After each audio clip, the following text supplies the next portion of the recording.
60 ദിവസത്തെ വെടിനിർത്തൽ ധാരണയ്ക്കായുള്ള വ്യവസ്ഥകൾ ഇസ്രായേൽ അംഗീകരിച്ചതായി അമേരിക്കൻ പ്രസിഡന്റ് ഡൊണാൾഡ് ട്രംപ്. യുദ്ധം ശാശ്വതമായി അവസാനിപ്പിക്കാനുള്ള ശ്രമങ്ങൾ വെടിനിർത്തൽ കാലയളവിൽ തുടരുമെന്നും ട്രംപ് സമൂഹമാധ്യമത്തിൽ കുറിച്ചു.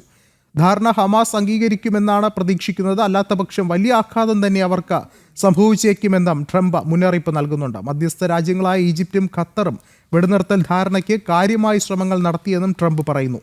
ഇസ്രായേൽ പ്രധാനമന്ത്രി ബെഞ്ചമിൻ നെതന്യാഹുവുമായി കൂടിക്കാഴ്ച നടത്താനിരിക്കെയാണ് ട്രംപിന്റെ ഈ പ്രഖ്യാപനം. കൂടുതൽ വിവരങ്ങളുമായി ഐസൺ ജോസ് ചേർന്നുണ്ട്. ഐസൺ, എന്തായാലും സമാധാനത്തിലേക്കുള്ള വഴികൾ തുറക്കുകയാണ്. മറ്റ് കൂടുതൽ വിവരങ്ങൾ എന്തൊക്കെ?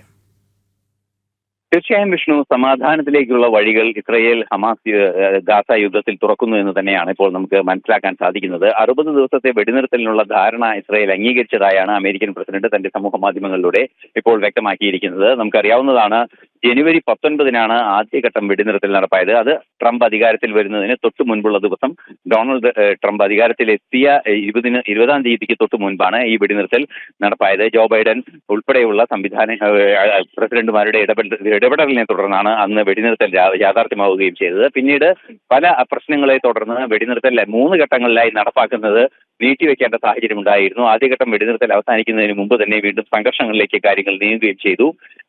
മാനദണ്ഡങ്ങൾ പാലിക്കുന്നതിൽ ഹമാസ് തയ്യാറാകാതിരുന്നതും ഇസ്രായേലിന്റെ കടുത്ത നടപടിയിലേക്ക് നീങ്ങാനുള്ള സാഹചര്യങ്ങളിലേക്ക് വഴിവെക്കുകയും ചെയ്തിരുന്നു. ഈ പശ്ചാത്തലത്തിലാണ് ഇപ്പോൾ പുതിയൊരു വെളിപ്പെടുത്തലായി ട്രംപിന്റെ ഭാഗത്ത് നിന്ന് പുറത്തു വന്നിരിക്കുന്നത്. 60 ദിവസത്തെ വെടിനിർത്തൽ നടപ്പാക്കുന്നതിനുള്ള ധാരണകൾ അല്ലെങ്കിൽ അതിനുള്ള വ്യവസ്ഥകൾ ഇസ്രായേൽ അംഗീകരിച്ചു എന്നാണ്. ഇനി ഹമാസും ഈ വ്യവസ്ഥകൾ അംഗീകരിക്കുകയാണെങ്കിൽ വെടിനിർത്തൽ യാഥാർത്ഥ്യമാകുമെന്ന് തന്നെയാണ് ട്രംപ് ഇപ്പോൾ വ്യക്തമാക്കിയിരിക്കുന്നത്.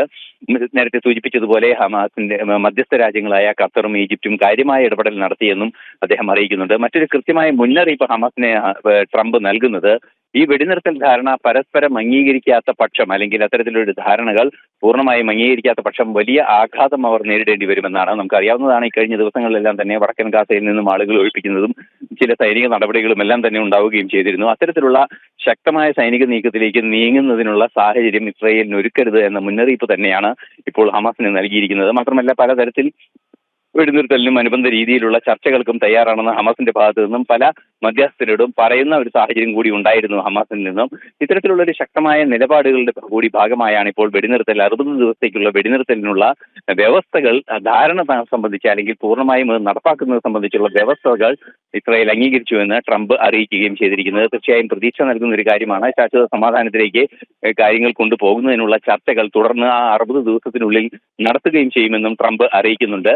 പശ്ചിമേഷ്യയിൽ ഒരു ശാശ്വത സമാധാനം ഉറപ്പാക്കുന്നതിന് വേണ്ടിയുള്ള നീക്കങ്ങൾ കൃത്യമായി അമേരിക്കയുടെ ഭാഗത്തു നിന്നുണ്ടാകുന്നുണ്ട്. അതിന്റെ ആദ്യഘട്ടമായി ഇപ്പോൾ നേരത്തെ ഇറാനെതിരെ ശക്തമായ നടപടികൾ സ്വീകരിച്ചിരുന്നു. അതുപോലെ തന്നെ ഇസ്രായേലിനെ പിന്തുണയ്ക്കുന്ന നിലപാട് കൃത്യമായി സ്വീകരിച്ചിരുന്നു. ഇപ്പോൾ ഇസ്രായേൽ ഈ വെടിനിർത്തൽ ധാരണ തത്വത്തിൽ അംഗീകരിച്ചു അല്ലെങ്കിൽ അതിനുള്ള വ്യവസ്ഥകൾ അംഗീകരിച്ചു എന്ന വ്യക്തത കൂടി ട്രംപ് മുന്നോട്ട് വയ്ക്കുമ്പോൾ മനസ്സിലാക്കാൻ സാധിക്കുന്നത് ശാശ്വത സമാധാനത്തിലേക്ക് നീങ്ങുന്നത് തന്നെയാണ്. ഒരു പക്ഷേ ഈ വരുന്ന ദിവസങ്ങൾക്കുള്ളിൽ, ഒരാഴ്ചയ്ക്കുള്ളിൽ ബെഞ്ചമിൻ നെതന്യാഹു അമേരിക്കൻ പ്രസിഡന്റുമായി കൂടിക്കാഴ്ച നടത്തുന്നതിന് അമേരിക്കയിൽ എത്തുന്നുണ്ട്. അന്ന് തന്നെ ഈ പ്രശ്നങ്ങൾ അല്ലെങ്കിൽ അതിനു മുൻപ് തന്നെ വെടിനിർത്തലിനുള്ള സാധ്യതകൾ തുറക്കുമെന്നാണ് ഇപ്പോൾ പ്രതീക്ഷിക്കുന്നത്. ശരി, ഐസൺ ജോസാണ് വിശദമായ റിപ്പോർട്ടുകൾ നൽകിയത്.